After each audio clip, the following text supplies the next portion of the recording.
जय Hind. Mission knowledge में आप लोगों का स्वागत है। हम लोग पढ़ रहे थे मूल अधिकार के बारे में, जिसमें से हम लोग अनुच्छेद 12 से लेकर 22 तक देख चुके थे। कहने का मतलब समानता का अधिकार और स्वतंत्रता का अधिकार देख चुके थे। आज हम लोग आगे देखेंगे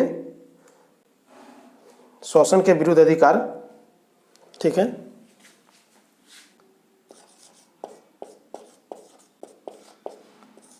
शोषण के विरुद्ध अधिकार। ठीक है, इसमें दो ही अनुच्छेद पढ़ना है, 23-24। ठीक है,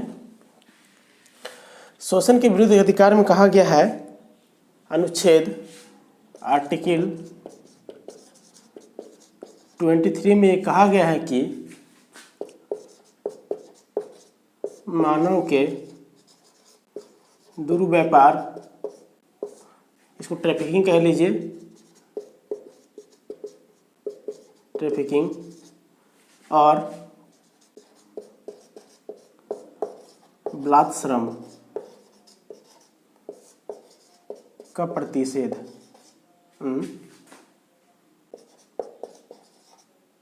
ठीक है, आर्टिकल 23 में कहा गया है कि मानव के दुर्व्यापार और बलात्कार का प्रतिषेध। इसके अंतर्गत ये बताया गया कि मानव का जो दुर्व्यापार मीन्स ट्रैफिकिंग होता है, खासकर बच्चों का, उस पर बैन या तो रोक लगाया गया है। ठीक है, और बलात्कार कहने का मतलब होता है कि ज़बरदस्ती, फोर्सफुली काम कराना। ठीक है, कहने का मतलब अगर मजदूर का काम करने का समय 8 घंटे का तय किया गया है तो 8 घंटे से ज़्यादा आप नहीं करा सकते हैं, उस पर अनुच्छेद 23 के तहत बैन किया गया है। ये जो दुर्व्यापार है, खासकर देखते होंगे आप लोग, बच्चों का आजकल बहुत ही ज़्यादा सुनने को मिलता है कि ये बच्चा यहाँ से गायब हो गया, ये लड़की यहाँ से गायब हो गया। तो लोग क्या करते हैं, मानव का दुर्व्यापार करके उन बच्चों से या तो भीख मंगवाने का काम करते हैं। ठीक है, तो फिर ज़्यादातर जो लड़कियां होती हैं, लड़कियों को अक्सर जो रेड लाइट एरिया होता है तो वेश्यावृत्ति जो होती है, उसमें लोग लड़कियों को दुर्व्यापार कर, खरीद बिक्री कर, उसमें उस काम के लिए मीन्स उस काम में रख देते हैं। ठीक है, ये हो गया मानव के दुर्व्यापार और बलात्कार का प्रतिषेध। मीन्स किसी भी, चाहे कोई भी वर्ग, चाहे कितना भी उम्र का है मानव हो, उसका आप ट्रैफिकिंग, दुर्व्यापार नहीं कर सकते हैं। और बलात्कार कहने का मतलब तय समय से अधिक। तो मान लिया जाए कोई मजदूर अगर काम कर रहा है, 8 बजे काम करना स्टार्ट किया, उसकी अचानक तबीयत खराब हो गई और वो चाह रहा है कि काम नहीं कर पाएगा, तो आप उसे ज़बरदस्ती काम नहीं करा पाएंगे। ये हो गया बलात्कार। समझ गए? आर्टिकल 23। आर्टिकल 24, आर्टिकल 24 में कहा गया है कि कारखानों आदि में बालकों के नियोजन मतलब नौकरी।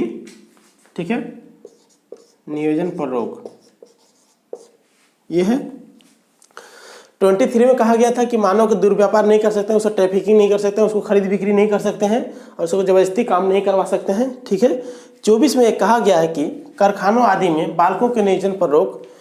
कि बालकों जो है ना, इस 14 वर्ष की उम्र तक के बच्चों को कहा गया है। ठीक है, इसके तहत कहा गया कि आप 14 वर्ष से कम उम्र के बच्चों को कारखाना, खदान,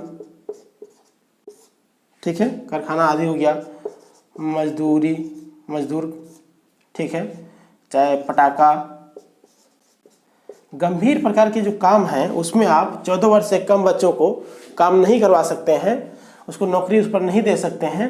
ये आर्टिकल 24 में कहा गया है। ये जो शोषण के विरुद्ध अधिकार है, ये हमारा शोषण किस प्रकार से होता है उसी को कम करने के लिए, उसी पर रोक लगाने के लिए ये हमारा आर्टिकल 23 और 24 है। ठीक है, ये हो गया आर्टिकल 23 एंड 24। अब इसके आगे देखते हैं।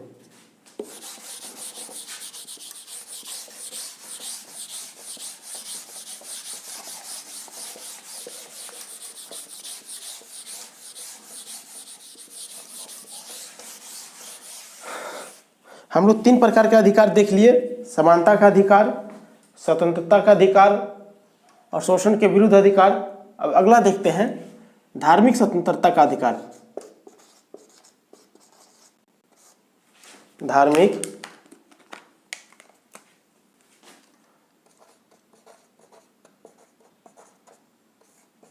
स्वतंत्रता का अधिकार, इसमें आर्टिकल हम लोग 24 तक देख चुके हैं, 25 से लेके 28। ठीक है, ये हो गया धार्मिक स्वतंत्रता का अधिकार।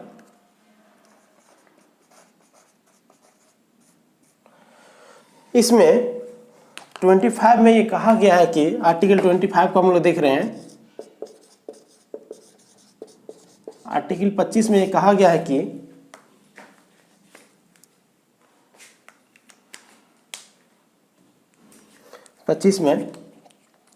कि कोई भी व्यक्ति अंतःकरण से अपने अंदर, अपने दिल के अंदर से किसी भी धर्म को मान सकता है।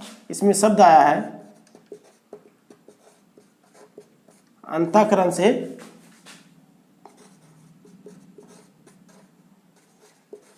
किसी भी धर्म को मानने, आचरण करने और प्रसार करने की स्वतंत्रता। ठीक है,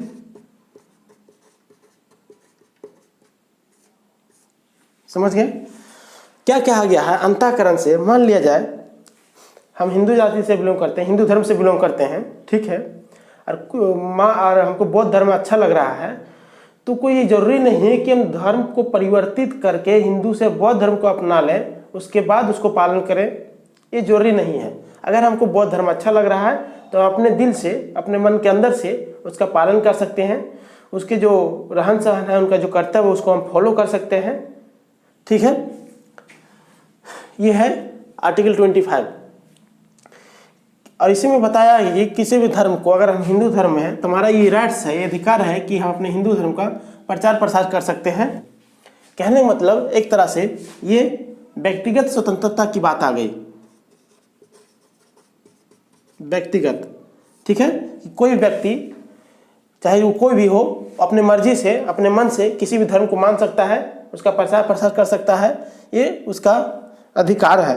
ठीक है, सबका, सब धर्मों का अपना अलग अलग, जैसे हिंदू धर्म में लोग अक्सर मौली पहनते हैं, जो सिख लोग होते हैं अपने साथ 5 प्रकार के सामान अपने साथ रखते हैं, कृपान कंघा वगैरह जो होता है। इस्लाम धर्म में महिलाएं बुर्का पहनने का कार्य करती है, तो उनका स्वतंत्रता है। ठीक है, ये व्यक्तिगत स्वतंत्रता की बात करता है आर्टिकल 25। अब आर्टिकल 26 देखते हैं।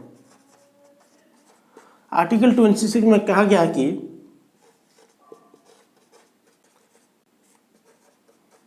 धार्मिक कार्यों की प्रबंध की स्वतंत्रता। ठीक है, आर्टिकल 25 में हम लोग देखे थे व्यक्तिगत स्वतंत्रता की बात करता है। आर्टिकल 26 कहता है धार्मिक कार्यों। अब धार्मिक कार्यों तो कुछ मान लीजिए कहीं जग करना है, तो एक व्यक्ति से अकेले होगा नहीं, तो इसीलिए इसमें कहा गया है, इसमें बात आती है सामूहिक। ठीक है, सामूहिक तौर पे कार्य। तो धार्मिक कार्यों में जैसे कहीं यज्ञ हो रहा है, ठीक है, कहीं मंदिर बनाना है, कहीं मस्जिद बनाना है, तो किसी एक व्यक्ति से ना होकर सामूहिक तौर पे वो कार्य को किया जा सकता है। तो ही आर्टिकल 26 में दिया गया है कि धार्मिक कार्यों की प्रबंध की स्वतंत्रता की बात आर्टिकल 26 में बात कही गई है।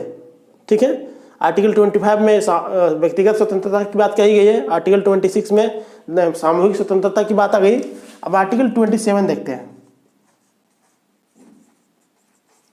आर्टिकल 27 कहा गया है कि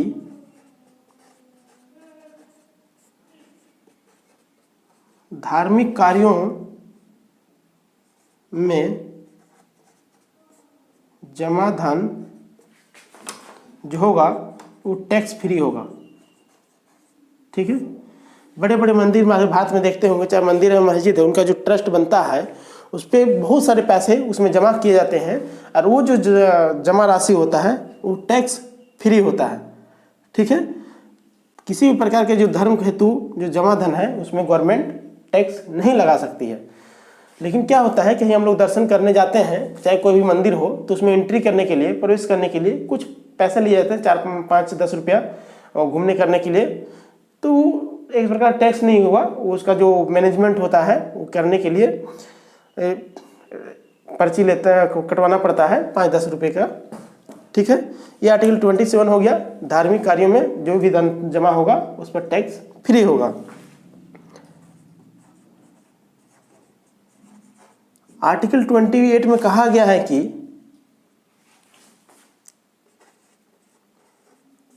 कुछ शिक्षा संस्थाओं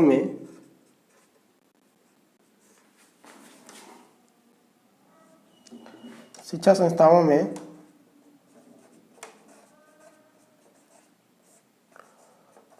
धार्मिक कार्य या धार्मिक उपासना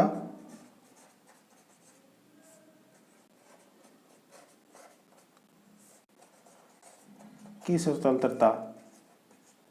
ठीक है, इसमें ये चीज़ याद रखना है कि जो भी जितने भी सरकारी तौर पर जो संस्थाएं चलती हैं, शिक्षण संस्थान, उसमें किसी एक विशेष धर्म का पढ़ाई नहीं होगा, उसको प्रतिबंध लगाया गया है। ठीक है, कहने का मतलब सरकारी जितने भी स्कूल हैं उसमें धर्म की शिक्षा नहीं दी जाएगी।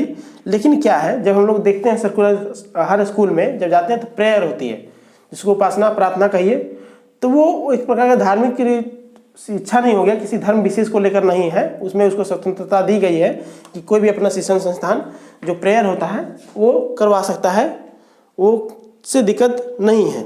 ये आर्टिकल 28 में कहा गया है। लेकिन किसी भी सरकारी स्कूल में किसी विशेष धर्म, चाहे हिंदू हो चाहे इस्लाम हो, धार्मिक शिक्षा नहीं दी जाएगी। ठीक है, ये हो गया आर्टिकल 28।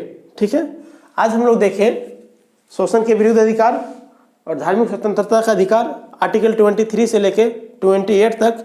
अब तक हम लोग मूल अधिकार में आर्टिकल 12 से लेके 28 तक पढ़ चुके हैं। अगला बार अगले वीडियो में हम लोग अगले क्लास में देखेंगे, इसके आगे पढ़ेंगे। ठीक है, और जो भी पिछला वीडियो नहीं देखे हैं उसका लिंक हम डिस्क्रिप्शन में दे देंगे, आप वहाँ से जाके देख सकते हैं। तब तक के लिए आप लोगों को जय हिंद।